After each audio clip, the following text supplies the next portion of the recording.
La definición del número pi es una relación matemática derivada de los círculos, o también dicho de otra forma como relación entre la longitud de la circunferencia y su diámetro. El número pi es un número irracional, infinito y no sigue ningún patrón predecible. Los 8 primeros decimales son 3,14, 15, 92, 65. Normalmente se representa con los 2 primeras decimales, que son 3,14.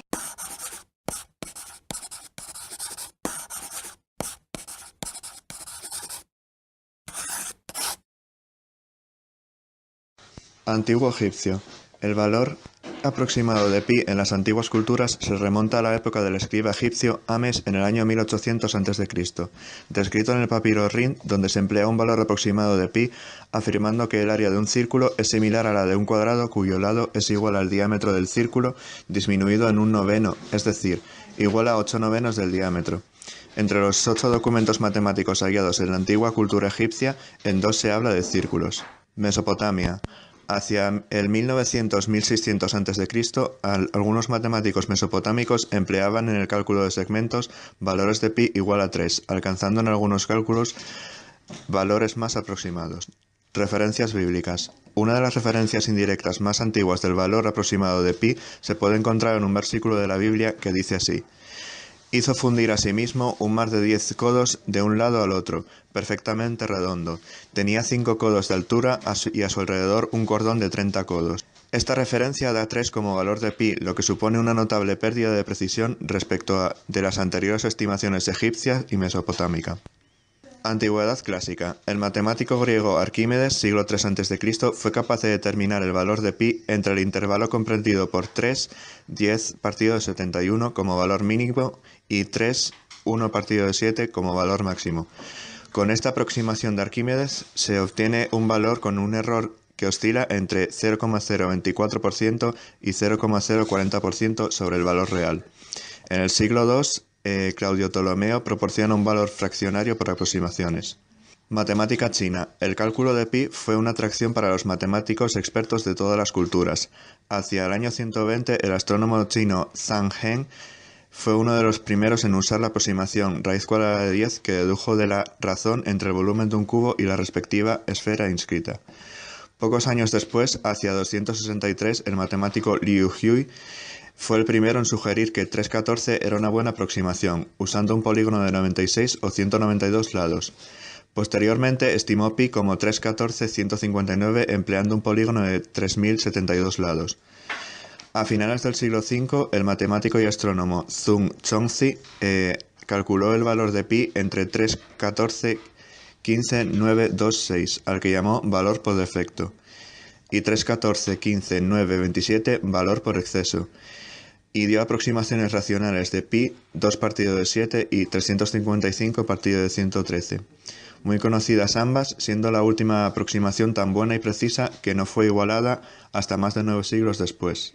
La India, usando un polígono regular inscrito de 384 lados, a finales del siglo V el matemático indio Aryabhata estimó el valor de 3,14,16. Hacia el año 1400, Madhava obtiene una aproximación exacta hasta 11 dígitos, 3,14,15,926,53,59. A mediados de la Edad Media será la cultura islámica la que intentará hallar el valor del número pi. Lo hará de manos de Al-Jawarizmi, el cual afirma que la respuesta al valor numérico de pi es 3,1416. Posteriormente, ya en el siglo XV, el matemático persa Hiyat al-Kasib fue capaz de calcular el valor aproximado de pi con 9 dígitos empleando una base numérica sexagesimal. Posteriormente, durante el Renacimiento europeo, destacará el flamenco Adrián van Romen, que obtiene una precisión de 16 dígitos decimales usando el método de Arquímedes. Pero por muchos esfuerzos que dedicaron estos matemáticos, italianos, holandeses, alemanes, etc., por hallar la solución de este número, fue absolutamente inútil, ya que desde 1761 se descubrió que se trata de un número irracional, lo que significa que no puede expresarse como fracción de dos números enteros, tal como lo demostró Johann Heinrich Lambert. La elección de la letra griega pi, o sea, sería la P como el alfabeto griego para denominar a esta constante matemática, proviene de las palabras del origen griego perifereia y perímetro, y fue usada por primera vez alrededor del año 1700. Fue el matemático Leonhard Euler quien popularizó definitivamente el uso de esta letra en 1748. Pero los algoritmos encontrados por los matemáticos a partir del siglo XVII rápidamente dispararon el número de decimales conocidos. En 1841, William Rutherford calculó 208 decimales, de los cuales solo los primeros 152 eran correctos.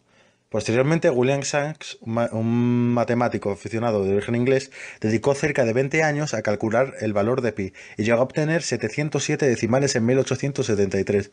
Pero, lamentablemente, en el año 1944, el Dr. Ferguson encontró un error decimal en el número 528 de Sachs, lo que posteriormente sería todo, a partir de ese número 528, serían todo errores.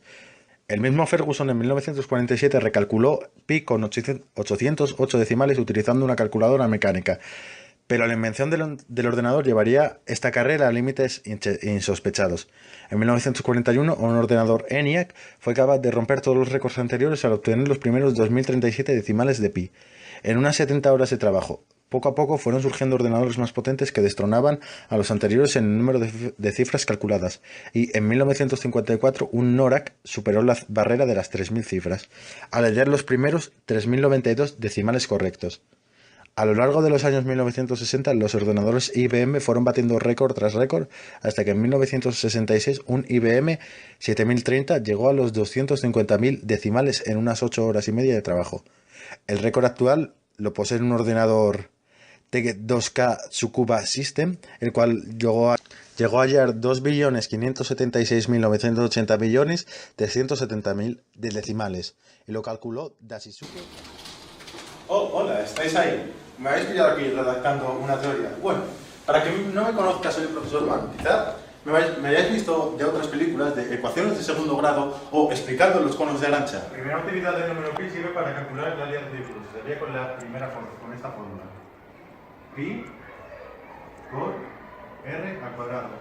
Y esto sería interpretado, sería un círculo, y r aquí sería r cuadrado porque haría como... La siguiente utilidad del número pi es para calcular el área de las esferas. Se hace con esta fórmula. Pi por 4 por r cuadrado. Y el dibujo sería algo así.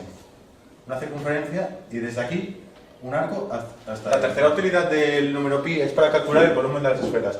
Y se haría con la fórmula anterior, es decir, pi por 4 por r cuadrado. El 4 me quedó puesto, pero bueno. Dividido entre 3. Y el dibujo sería tal que así. Un círculo, después aquí otro, como el interior, como así para calcular el volumen, y desde aquí partiría el radio hasta justo al centro.